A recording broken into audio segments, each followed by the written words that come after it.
Amis auditeurs, amis auditrices de la toile, bonsoir. Bonjour, encore une fois, vous avez Bokano Bemaniomé pour répondre de ce phénomène, de ce fléau-là qui arrive à comparer deux choses incomparables, le phare et l'horoscope. Vous savez, il est question de parler du rôle différentiel, de la relation différentielle entre l'horoscope et le phare. Lorsqu'on parle de l'horoscope, on parle de 12 signes zodiaques. Lorsqu'on parle du phare, on parle de 256 types d'hommes, types d'humains sur Terre. Alors, et on a entendu, on a écouté des musiques qui ont associé l'horoscope au phare. On a écouté, on a lu dans des livres l'horoscope qu'on a associé au phare. Alors, lorsqu'on compare, lorsqu'on associe 12 personnes à 256 personnes, comprenez avec moi qu'il en reste encore les restes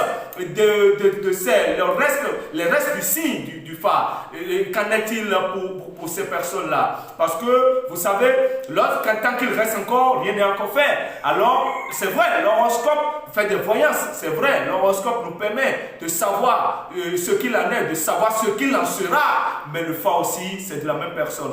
Mais là, nous sommes là pour dénier, pour refuser cette association dont on fait usage, cette comparaison dont on fait usage du phare et de l'horoscope. Alors désormais, si vous voulez vivre de l'horoscope, il faut vivre de l'horoscope. Si vous voulez vivre du phare, il faut vivre du phare. Parce que nous avons vu des gens qui sont allés dans le phazon entre griffes et qui ont trouvé des signes, mais qui n'ont pas trouvé de correspondance dans l'horoscope. Alors qu'en est-il pour cela? La question se pose. Encore une fois, je le répète, tant qu'il reste à faire, rien n'est encore fait. Merci beaucoup et abonnez-vous.